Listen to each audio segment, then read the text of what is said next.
Well, I'll tell you the story of how I started Rancho Solis.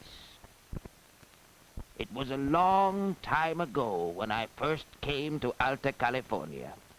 I still remember the day when I rode out to measure the land I wanted for my rancho. I looked at many places before I chose this spot. I drew a map to show the land I wanted. I needed to measure the boundary lines before asking the governor for the land. I gave my reata to Manuel to make a measuring rope.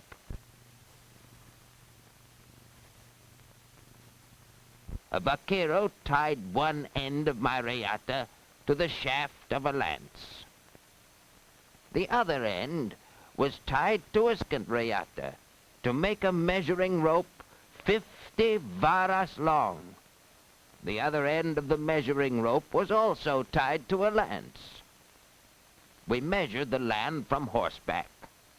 A cow skull was used to mark one corner of my rancho. One lance was set firmly by the skull, while the other was carried out as far as the reatas would go.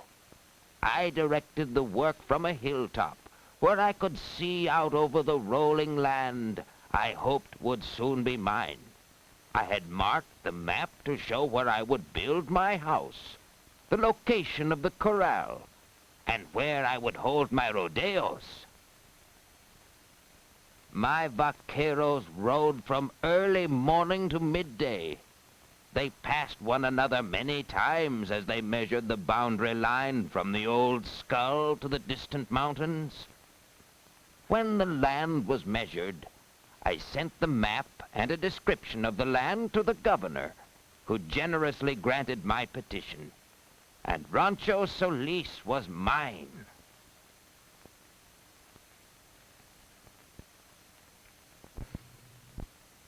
My vaqueros gathered poles from the river bottom to build a large corral. I bought my first cattle from the nearby mission. Until they learned that our rancho was their new home, they had to be watched closely. The vaqueros herded the cattle into the corral at night to keep them from wandering away.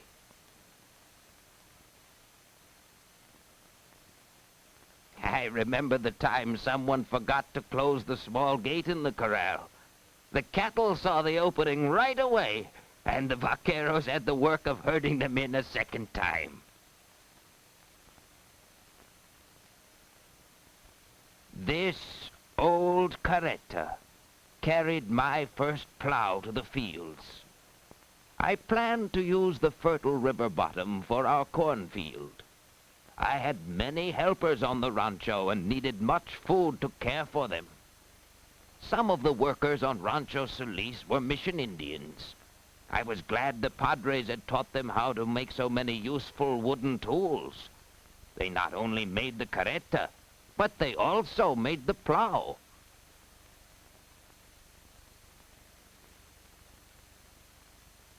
Strong oxen pulled the plow as its point broke the fertile soil of our rancho for the first time.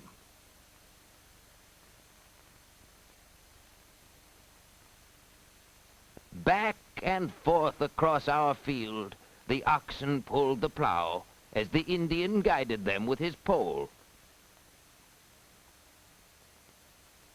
My vaqueros needed many reatas to do their work. Rodriguez was my reatero. He was a very skillful worker. It always amazed me to see him take two worthless, dry cowhides and fashion them into a strong, useful reata. He soaked the dried hides to soften them and stretched them on the ground. He cut small slits around the edges and pounded wooden pegs through them to hold the hides in place.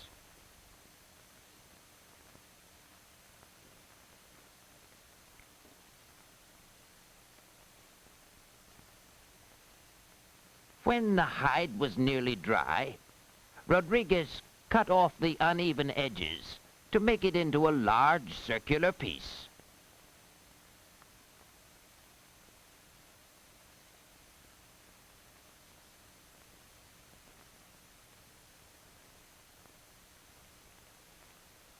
Then he cut each hide into a single long strip about 1 inch wide. He cut around and around the circular hide until he reached the center. He carried the big bundles of rawhide strips to the water hole and let them soak overnight. The wet rawhide was tied between 2 posts. As it dried, the edges curled in. That made it easy to scrape off the hair with a sharp blade.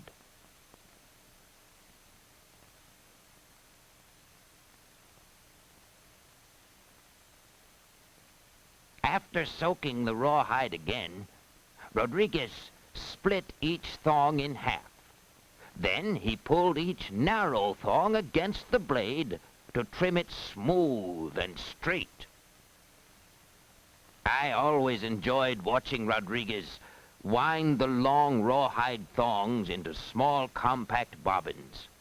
He wound them so that the thong pulled easily from the center of the bobbin. He made a bobbin on each end of a thong by starting in the middle and working to the ends.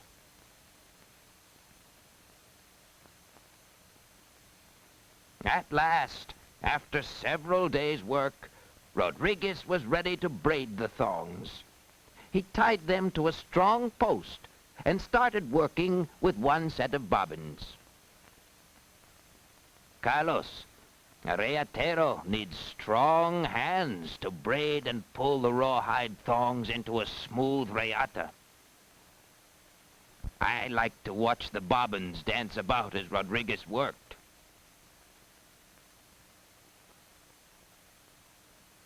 As the reyata grew longer and longer, Rodriguez retied it many times.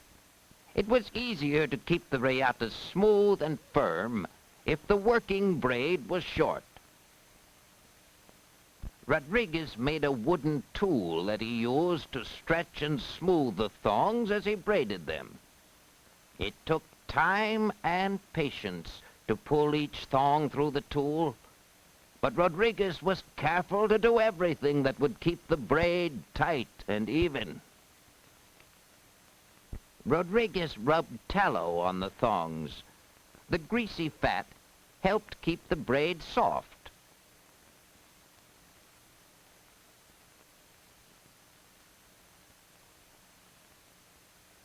It was important to keep the rawhide moist and pliable for smooth braiding, so he frequently sprinkled water over the thongs and working bobbins.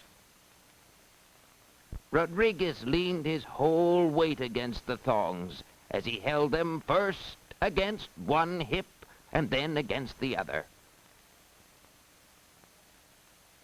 Braid, pull, stretch. Braid, pull, stretch. Our reyatero worked steadily day after day to make a strong, firm reyata. Rodriguez was a fast worker, but even so it took him nearly 2 weeks to complete one reyata. He pulled one end of the finished braid through the side of a honda and wove a crown knot to hold it. As the rawhide dried, the knot held the honda firmly in place.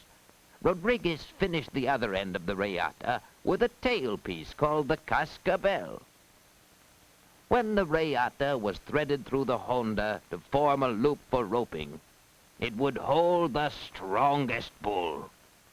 We were all proud of the reyatas Rodriguez made for Rancho Solis. The first colt of Rancho Solis was a frisky little fellow, Carlos. I remember how he scampered freely over the open fields. We liked to see him exercise his sturdy legs because we knew he would become a valuable roping horse for our rodeos. Ah, the rodeos. My vaqueros loved rodeo time. We held our rodeos in the month of May, just as we do now, Carlos.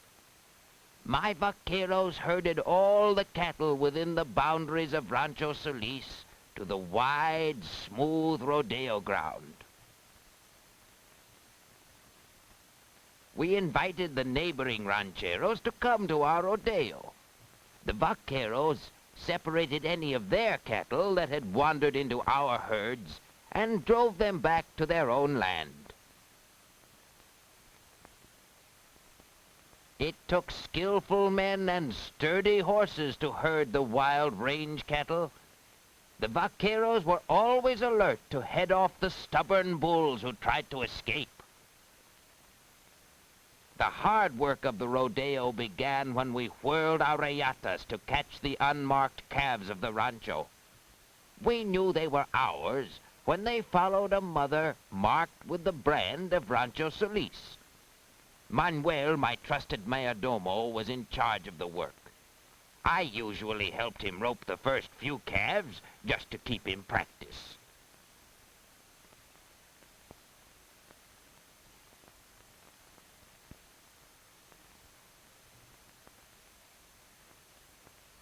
The calves were not easy to hold.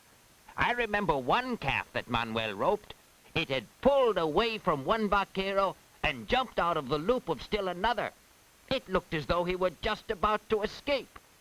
Suddenly, one of the Indian vaqueros dashed in, threw another loop around the calf's feet, and quick as a flash, jerked the fighting animal to the ground.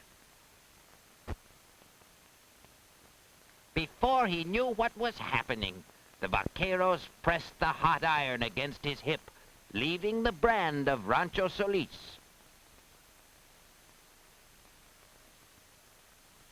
One day, as I watched from a hilltop, I saw a stray calf and told a vaquero about it.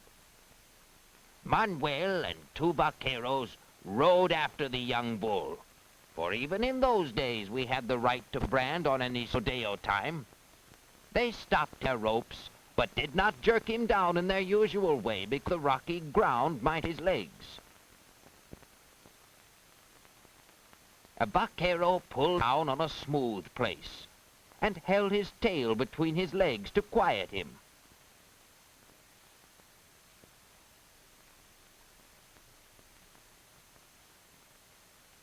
After shortening his reyata, Manuel looped it around the saddle horn and tied it to the bull's legs. His horse was well trained for roping and watched every movement of the calf. He was ready to keep the rope tight by backing away if the calf tried to get up.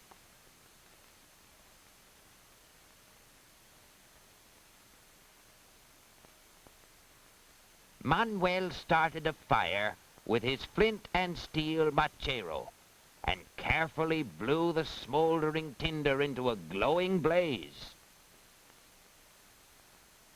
He used small twigs and dried cattle dung to make a quick hot fire. The branding iron heated quickly. Manuel knew from experience just how hot the iron should be to make a clear brand. The horse watched the calf every moment.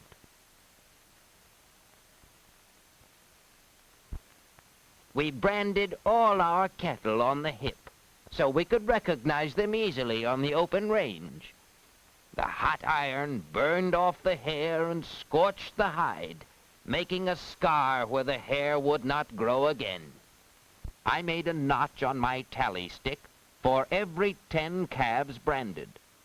As the years passed, my herds grew so large that I used several tally sticks for each rodeo. Besides roping and branding calves, we also killed a few of the older cattle at rodeo time. In the early days, we needed only enough hides and tallow for our own use. But today, Carlos, we kill many cattle. For the hides and tallow we trade with the sailing ships. Not long ago, I saw you watching from your window as Jose spread the new hides on the ground to dry. Do you remember how he cut slits around the edges and pounded wooden stakes through them? He left the hides staked to the ground until they were nearly dry. Then he hung them lengthwise over a pole to finish drying.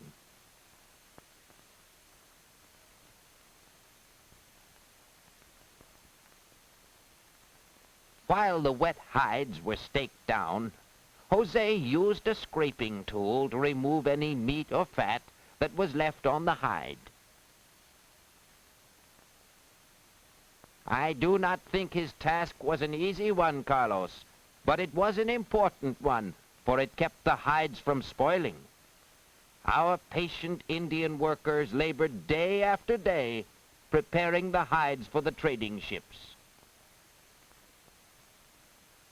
Yes, Carlos, the hide and tallow season is a busy one on our rancho. We must also melt the chunks of tallow taken from the slaughtered cattle.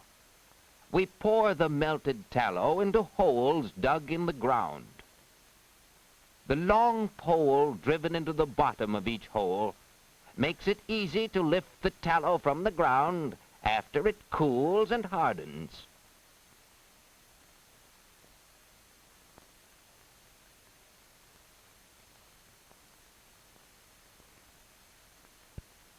Just a few mornings ago, we took our hides and tallow to the seacoast because it was time for the sailing ship to return.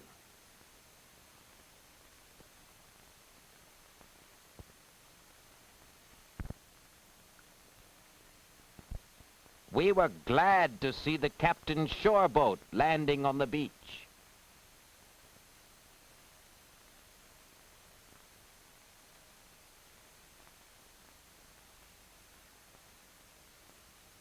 The captain brought the goods I had ordered the last time he was here.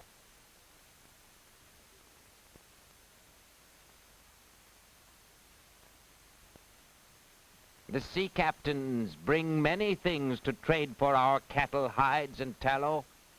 They bring us tea and coffee, jewelry and perfumes, clothing and many useful tools. We met on the cliff top to make our trade. The captain counted the first load of hides the Indians had stacked by the edge of the cliff. He was pleased when we told him the carretas were bringing more hides.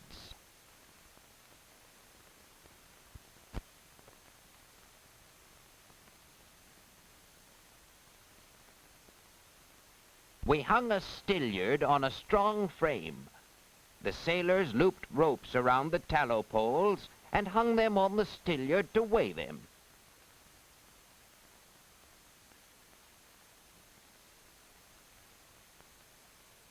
When the stilliard was balanced, the captain wrote down the weight of each tallow pole.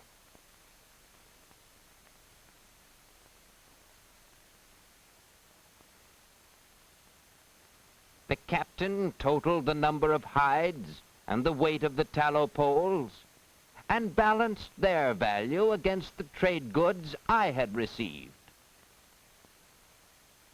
He gave me a credit sheet, which I could exchange for more trade goods.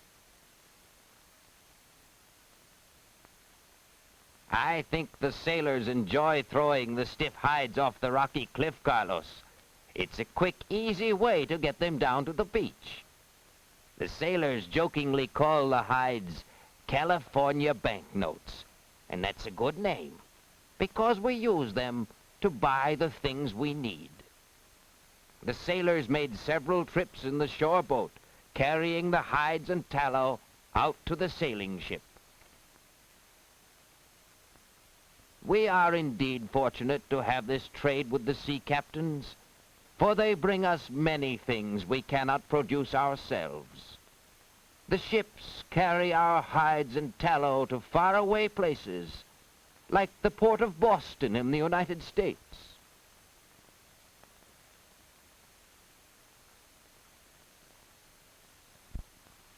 Now the hard work of the hide and tallow season is over, Carlos, and we are celebrating with a happy fiesta. Well, my child, That is the story of Rancho Solis. Now come, let us enjoy the dancing.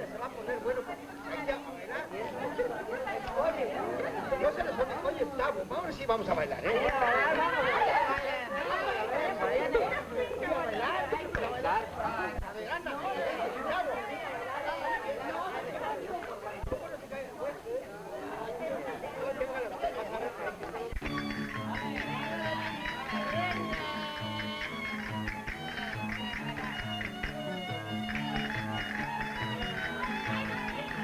¡Qué bonito!